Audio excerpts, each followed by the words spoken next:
the father of the space age. That's what they call him. You know what he said? I'm not the father of the space age.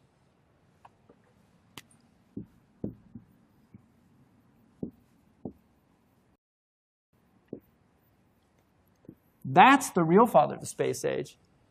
Okay, now this guy, who was at Cal Poly Tech, right?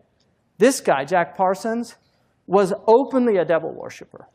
He developed the fuel that enabled us to penetrate the stratosphere. Satellites could not have come about without this guy. In his diary that he himself wrote, he had a dream. This is 1948. He had a dream where he saw somebody that he calls Belial Dajjal. And he tells him, you are helping me. Okay, I'm not making this up. You think I'm making this up? Wallahi, I'm not making this up. You go look it up yourself. Okay, so where's all this stuff coming from? Seriously, where's it all coming from? We're in the age of the Dajjal, you know. It's just Allahu Alam, when and where and what. But this is it, people. As far as I'm concerned, it's end game. Huh? That's why Allahu Akbar, water and prayer and Qibla, can't take that away from us. So just keep doing, you know. I mean, Khabbab wanted to, you know, he wanted to ask for death, you know. And he was with the Prophet ﷺ. Can you imagine that? Wanting to ask for death and you're living with the Prophet? So what about the age of the Dajjal? People will go by graves saying, would that I was in his place. Laytani makanahu. So we need to prepare as much as we can. You know, but the technology, if you study where all this technology comes from, okay, you know, read about the magic and the Enlightenment period. All these scientists were magicians. They were all into black magic. You read about Francis Bacon. I just read a biography of Francis Bacon called Knowledge is Power, Magic and the Creation of Modern Science. Francis Bacon was reading all these magical books. 2001: A Space Odyssey. What's his name? No, the guy that wrote it. Arthur C. Clarke. Arthur C. Clarke, great technologist. He actually has most of the patents that enabled the satellites, right?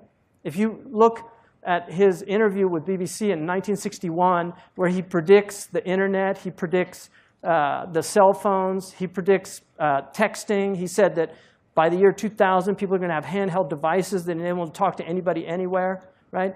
Arthur C. Clarke said, and he has 3 laws of technology. One of his laws is, no technology reaches a level of complexity except it becomes indistinguishable from magic. So, you know, I don't know. I'm not a big fan. I'm not a Luddite, right? I'm using a microphone right now. I'm not a Luddite. But this whole worshipful attitude towards technology, to me, is really stupid. And if you want to read an interesting book, it's called Giving Up the Gun, which is about the fact that the Japanese chose consciously to ban the gun. And they did it because of the samurai lobby. Because the samurais thought it was disgusting that a man could spend 30 years becoming a master swordsman, and some idiot could pick up a gun and just kill him. They just thought it was just so unaesthetic. And so they outlawed the gun, even though the Japanese were making the best guns in the 16th century on the entire planet. They had solved the problem of the water, because they used to go out when it was wet or damp, and the powder got damp. They actually had waterproof powder kegs in their guns in the 16th century. And we know Japanese technology.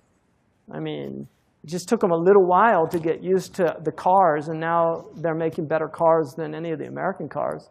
I mean, the Japanese have itqan when they do things, but they outlawed the gun. This whole idea that because it exists, oh, why do we do it? Because. You know, it's like these people say, why did we climb Mount McKinley? You know, or what's the K2? Is that what's K2? What's the tallest mountain in the world? Everest. Why do we climb Mount Everest? Because it's there. I mean, what a stupid thing to say. That is so dumb to me. It's like these Sherpas down at the bottom. The only reason they'd ever climb that is because you're paying them.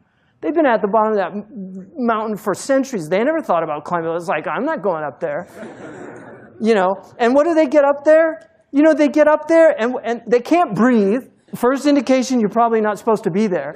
But they literally get blown off the mountain by wind. You know how many people have died? That British lady who left her kids in England to go climb Mount Everest. She got blown off. She orphaned her children. SubhanAllah. Well, because, oh, we should do it just because we can. Just do it. These are demonic slogans of this age. Just do it. You know, no limits. I mean, who made that one up? No limits? What do you mean? All you are is limits. You're limited in your space. You're limited in the decibels that you can produce. You're limited in your breathing. You're limited in your intellect. Everything's limits. No limits? What are you talking about? Stupid people. Seriously, just mad people. Anyway, time to pray.